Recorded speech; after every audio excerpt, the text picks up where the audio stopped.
Hey there mga may love Sagittarius! Thank you so much for always staying here with me in the channel, babe. So before we start, hi muna pala sa ating mga new subscribers. Ako po si Yan. Today po kayo sa ating mga returning viewers. Thank you sa inyong walang sawang love and support for me. At kung hindi nyo pa meron pa po tayong other channel na. So ang link po niyan ay nandyan sa ating description box. Kaya naman kung interesado kayo na tumambay dyan, go ahead. Pwede nyo gawin yan. Basta just take only what resonates lang, guys. And yun nga, no, kung may cross-watchers dito si Saji, welcome ka rin. At kung merong Sagittarius placement sa kanilang natal/birth chart, welcome din kayo. Basta just take only what resonates, guys. Okay, so let's go ahead and check these messages right here for you guys. Babae, lalaki, LGBT, everybody, welcome. Pwede rin magkapalit-palit yung mga roles, okay? Please be advised po niyan, Sagittarius. Archangel Michael, thank you so much. Together with the angel guides. Messages for Sagittarius, please. What the Sagittarius needs to know. Sagittarius. What do we have here for Sagittarius? Can you please show me? Saggy.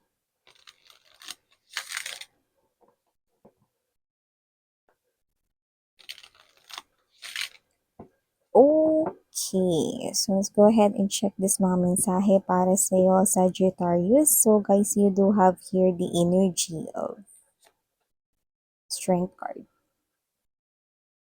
I also have here for you Magician, two major arcanas. Also have here the King of Coins, Five of Swords, Six of Swords, Five of Swords to the Six of Swords energy. Now you have the Seven of Coins. Bottom of the deck for you guys is the Five of Coins, Sun card energy, and the Ten of Wands. Mukhang ngayon naiintindihan or malapit nyo nang maintindihan dito yung truth. Like, nagme-make sense na, no?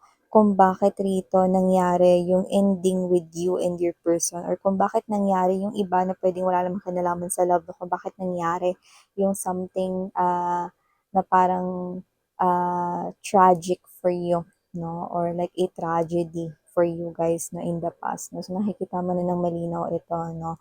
Because now you will see, no, kung gaano kaganda yung life na nabubuo mo, no? So, noon, siguro hindi mo pa naiintindihan, pwedeng kine-question mo bakit nangyari yung bagay na yun, whether that's about love, whether that's about here, your personal life, no? But now with the Ten of Wands energy and the Sun card, mukhang mas nakikita mo na ng malinaw, kaya pala nangyari yon para mapunta ko dito. Maybe something here happens sa yung work at posibleng ikaginaguho yun ng iyong mundo, no? Maybe you did cry because of a lost love, no? Like, pwede rin na nawalan kayo rito, no, ng person because pwedeng in-involve niya kayo sa third party or whatever. That could be your ex-lover, could be your ex-husband, ex-wife, or ex-boyfriend, ex-girlfriend, LGBTQs, of course, welcome din kayo. Just take how this resonates, no?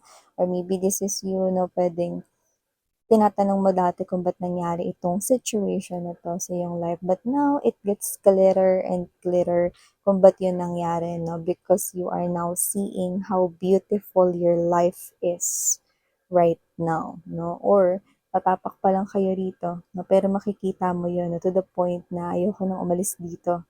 Buti na lang nangyari yung bagay na yun noon. Kasi kung hindi, hindi ako makakarating dito. Yan, no? Maybe nung time na yun, pwedeng may sabay na nangyari, no? Pwedeng niloko kayo ng inyong partner before, no? Pero yun din yung time na dapat ay umalis kayo, no? Dahil may offer na magandang trabaho sa ibang bansa, no? Kaso you need to stay there for, mga taon, no? Pero yun nga, hindi nyo pinili because ayaw nyo iwanan itong person na to, no? Pero meron na rin kayong energy na parang hindi nyo siya pagkatiwalaan, no? And yun na nga, no? Now you're seeing the opportunity, no? Now, wala nang pumipigil sa'yo, no? You did let go of that toxic relationship na now, nakapag-ipon ka or makakapag-ipon ka because of that work abroad or overseas, no? So, nakikita ko rito na mas mag-e-enjoy ka sa iyong life sa mga susunod na mga upcoming months and sa mga susunod na years pa rito, Saji. Sagittarius, yan 'no. And also nakakita rin ako ng energy rito 'no, na posibleng isa sa mga problema mo sa pera ang matutuldukan na. Puwedeng pagtatapos yan ng loan, puwedeng nababayaran mo na yung iyong loan at puwedeng last payment ka na, last hulog ka na diyan and then boom, 'di ba? Mas makakapag-ipon ka na more. And yun nga mga babes, so nakakita rin ako ng energy dito 'no, na posibleng may kompetisyon sa trabaho at mukhang feel na feel mo yon, 'no? Or yung iba naman doesn't have to be na merong open vacancy 'no, at lahat ay gustong, mag-grab yung gano'ng opportunity 'no, or lahat gustong ma-promote or whatever, no? So, sino ba namang hindi? Pero dito sa kompetisyon na 'to 'no, parang ramdam na ramdam mo na parang, itong trabaho ninyo is full of pressure 'no. So, kung hindi mo talaga gagalingan or hindi mo talaga sisipagan 'no, ikaw rin talaga yung mahihirapan. So, nakikita ko dito na parang hindi sa gusto mo yung trabaho na 'yan, pero nakikita ko dito naramdam mo lang yung competitiveness.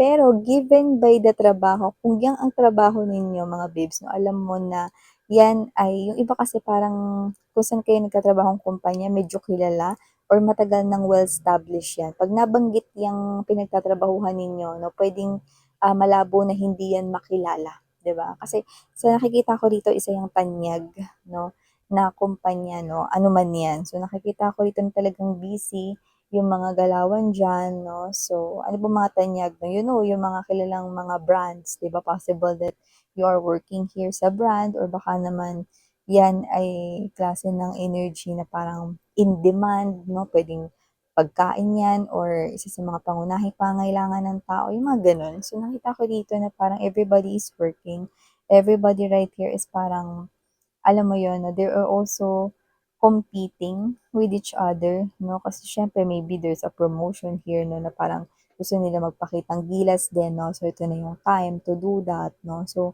meron ditong gano'n 'no. So, nakikita ko na hindi ka naman magki-quit kasi with the strength card energy 'no, you are also someone here who is manifesting this growth sa'yo ritong career, job, or kung sa iba naman puwedeng mga ka-competitors mo 'yan sa iyong negosyo, 'yan 'no. And also nakikita ko 'no na aani ka rin dito ng tagumpay kahit na meron ka dito mga kompetensya because you're gonna step into this type of energy, King of Coins 'no, wala tayong gender dito 'no, pero tatapa ka sa energy kung saan you're gonna sit back, relax, and enjoy 'no, at nakikita ko na mangyayari yan unti-unti 'no. So mapapansin mo yan na, "Uy, nakakapag-travel na ako ulit. Uy, nakabili na ako ng ganito, dati hindi ko 'to mabili." So, unti-unti makikita mo yung changes sa iyong money, which is very good, Saji, 'no? And aside from that, nakita rin ako ng energy rito 'no, na meron ditong nagpapasyang umalis 'no. So, minsan mo ng naging kakumpetensya itong tao na 'to 'no, pero hindi ka naman nakipagkumpetensya sa kanya ever. Hinayaan mo lang 'no, kasi you're also someone here na parang hindi mo rin naman na-control 'no, yung pangyayaring dun way back before at kung sino siya, possible na yun yung third party ng iyong person 'no. Yeah, highly na itong mensahe na binabanggit ko ay for those na may involvement of third party, ng inyong person. So, nakita ko na nire-release ng iyong ex-person itong third party 'no, at nagkakaroon rito ng arguments 'no, at nagkakaroon dito ng halos panay-panay na pagtatalo 'no, sa kanilang dalawa 'no, which is alam kong hindi ka naman na kasali dun 'no, pero kasi nakita ko rito na, wala namang ditong pinapakita na magbabalik yung person mo sa life mo 'no, kasi ang pinapakita lang dito 'no, is that this is someone here na minsan mo naging kakumpetensya kasi nga posibleng naging isa ka sa mga option ng person mo 'no, ikaw or itong third party at posibleng pinili niya yun. Pero tingnan mo naman, mukhang ngayon ay, sila ay nasa edge na ng kanilang paghihiwalay. So, nakita ko dito ng bangayan at posibleng nagtatalsikan pa rito ng laway. Gano'n. So yun 'no, maliban diyan mga babes nakakita rin ako ng energy rito 'no, na yung iba pa dito posibleng kayo ay matulungin or whatever na parang meron kayong makukuha ritong pabuya because of that. Hindi dahil sa nilu-look forward niyo rito yung pabuya, pero nakita ko rito na parang meron ditong magbibigay ng gantimpala 'no, dahil sa gagawin mo 'no. Puwedeng tutulong ka or puwedeng ito ay klase ng bagay na alam mo na Yan, parang alam mo na. Parang ganito, hindi ka lang basta nag-volunteer, parang alam mo na na parang, oo, gagawin ko talaga yan, 'no, pero hindi mo in-expect na dadagdagan niya pa more yung bayad niya sa'yo or whatever, 'no. Pero yung iba good deeds ito na posibleng di ka naman humihingi ng kapalit na pero may tinulungan ka at yung tinulungan mo puwedeng yun yung magbibigay sa'yo dito ng gantimpala, reward, 'no. At nakikita ko dito na parang ikaw 'to that you are almost saying, "This is too much naman, parang sobrang laki naman nito, hindi, hindi, hindi, hindi, hindi ko kukunin 'yan." Parang gano'n 'no.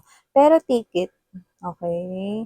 Eh, kasi nga nakikita ko rito na kung sino man yung matutulungan mo 'no, gusto niya rito na kahit papaano makapagtanaw siya rito ng utang na loob sa'yo, okey? Kaya tanggapin mo na lang 'yun. Babes, so ito yung mga mensahe here for you, Sagittarius. Thank you so much. Again, I'm Miriana on me.